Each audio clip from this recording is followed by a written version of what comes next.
Baik, sekarang ini kita lagi kondisi ramai terkait dengan RUU Cipta Kerja, Pak Menteri. Kalau kita melihat ataupun Pak Menteri melihat sudut pandang dari adanya RUU Cipta Kerja ini, UMKM ini untung apa buntung, Pak Menteri? Baik, sekarang ini kita lagi kondisi ramai terkait dengan RUU Cipta Kerja, Pak Menteri. Kalau kita melihat ataupun Pak Menteri melihat sudut pandang dari adanya RUU Cipta Kerja ini, UMKM ini untung apa buntung, Pak Menteri? Ya, memang banyak yang mengkhawatirkan di awal-awal pembahasan Undang-Undang Cipta Kerja, seolah-olah Undang-Undang Cipta Kerja ini adalah liberalisasi ekonomi, liberalisasi investasi. Sehingga dikhawatirkan UMKM ini akan ditelan oleh yang besar lah, ya tidak bisa bersaing dengan investor-investor besar yang akan masuk ke dalam negeri. Tapi faktanya, kalau menurut saya lihat, dan memang kami kawal dengan betul sesuai dengan arahan Presiden, justru di Undang-Undang Cipta Kerja ini 10% pasal-pasalnya itu mengatur tentang kebijakan afirmasi proteksi ya untuk UMKM. Ya. Jadi kalau dari spirit Undang-Undang Cipta Kerja ini untuk menciptakan lapangan kerja, yang existing saat ini 99,9% pelaku usaha di Indonesia adalah UMKM. Maka saya tidak berlebihan kalau mengatakan bahwa pihak utama ya yang memperoleh benefit, manfaat dari Undang-Undang Cipta Kerja ini UMKM. Saya mencatat ada dua hal ya.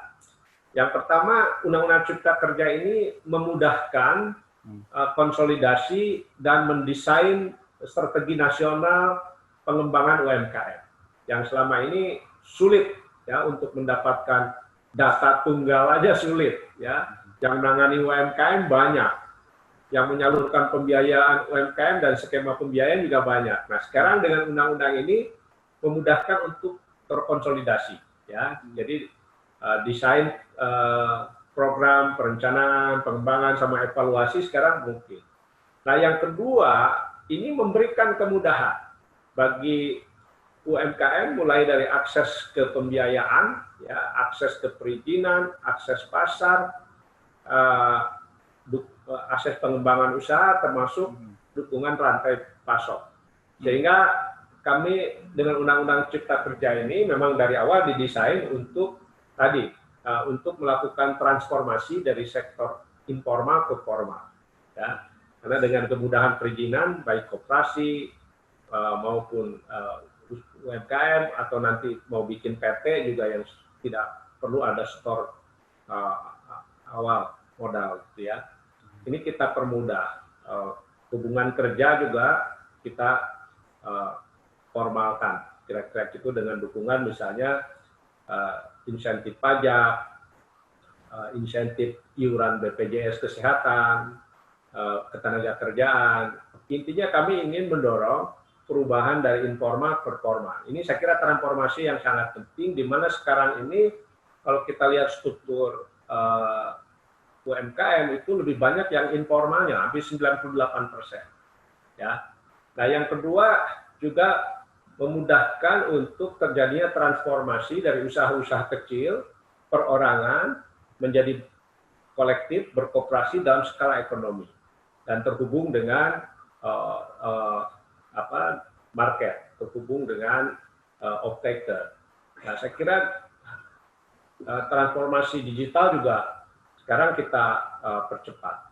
Jadi ini manfaatnya sekali lagi banyak untuk UMKM dan kami optimis dengan pendekatan UMKM berbasis kawasan, komunitas, klaster, dan berbasis rantai pasok, ini memungkinkan UMKM untuk naik kelas, sehingga penyerapan tenaga kerjanya bisa lebih besar dari sekarang yang sudah mencapai 97. Kemarin Presiden juga mengeluarkan program bantuan untuk para pelaku UMKM 2,4 juta seperti itu ya Pak Menteri ya. Bisa dijelaskan Pak Menteri, bantuan ini apa begitu, maksud dan tujuannya seperti apa? Jadi ini kan bantuan itu berupa hibah, ya, bukan pinjaman. Hibah 2,4 juta untuk 12 juta uh, pelaku usaha mikro yang belum pernah menerima pinjaman ke bank, ya, dan tentu ini juga saldonya kalau ini di bawah 2 juta lah. Nah, Yang ini, belum pernah menerima pinjaman di bank ya Pak Menteri? ya betul, yang belum pernah menerima pinjaman di bank. Nah, karena Pak Presiden melihat ini banyak usaha mikro yang sudah ngos-ngosan lah, bahkan modal kerjanya sudah kepake untuk konsumsi keluarga. Nah, sehingga kalau mereka tidak diberikan tambahan modal, mereka makin sulit tidak bisa berusaha. Nah, ini saya kira 9,1 juta sudah selesai, ya 100%. Nah, tinggal sekarang mencapai 12 jutanya. Ya, saya kira ini sangat dinantikan oleh para usaha mikro. Memang harus disadari bahwa jumlah yang mengajukan lebih besar, ya. Yang masuk ke kantor kami itu ada 28 juta yang mengajukan, ya, dari daerah-daerah. Nah, Pak Presiden juga sudah memberi green light, ini program diteruskan tahun depan, ya, karena saya kira tepat, karena tahun depan pun sampai kuartal 1 mungkin masih berat. Kemarin juga selain program ini kan kita juga punya program untuk UMKM yang sudah bankable. Kita punya program restrukturisasi dan relaksasi pinjaman, ya. Jadi ini bertahap ya Pak Menteri ya? Kenapa? Bertahap begitu ya? Ya, justru yang paling awal ini, Pak. Karena pandemi COVID kan banyak UMKM termasuk yang bankable juga itu kan mengalami penurunan omset, ya. Sehingga mereka kemudian kesulitan untuk membayar pinjaman mereka ke bank. Nah, ini yang kita address pertama justru. Kita address dengan program restrukturisasi, relaksasi pinjaman selama 6 bulan, dan subsidi bunganya oleh pemerintah 6%, subsidi pajak itu sekitar 123 triliunan.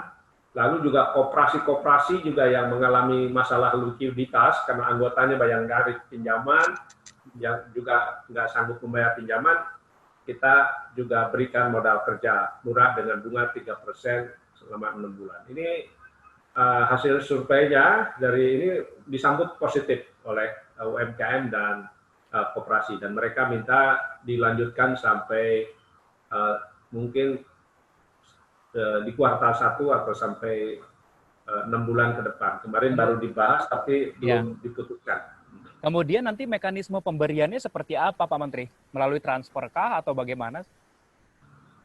Dua-duanya program ini langsung ditransfer, ya. Yang hibah modal kerja, banpres modal kerja untuk usaha mikro ini ditransfer by name by address ke rekening yang bersangkutan. Kalau belum punya rekening, kita bikinkan rekening. Ya, jadi tidak melewati pihak ketiga. Ini untuk memastikan tidak ada penyunatan ini ya di jalan lah. Nah, jadi tidak ada biaya, tidak ada apa-apa. Baik, Pak. Ini kan kalau terkait masalah bantuan begitu kan, pasti juga ada pendataan pastinya sebelumnya ya, begitu ya. Bagaimana proses pendataan dari Kementerian Bapak hingga akhirnya pendataan ini tidak salah dan juga tepat sasaran begitu? Ya betul, karena ini program flagshipnya Presiden, kami diminta betul-betul hati-hati agar ini tepat sasaran. Ya. Jadi kami terus terang saja selama ini kan data UMKM itu tidak terkonsolidasi ya, menyebar di daerah, di kabupaten, kota, provinsi, juga ada banyak kementerian. Nah kami coba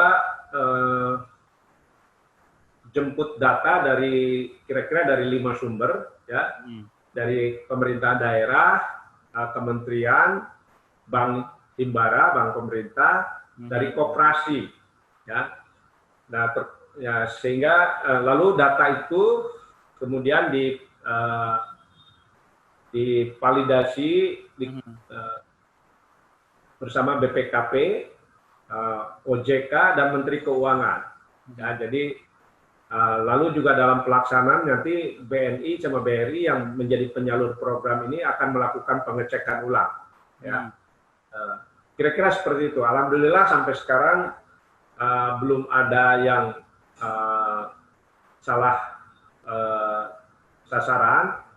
Pernah kemarin dari 9,1 juta ada sekitar 500 rekening yang salah sasaran. Tapi kemudian kami bekukan, ya. Jadi ini, tapi 500 kasus untuk 9,1 juta penerima barangkali ini kecil lah, ya bisa kita tolerir. Baik, Pak Menteri, kita akan lanjutkan perbincangan kita sesaat lagi usai jeda pariwara yang satu ini.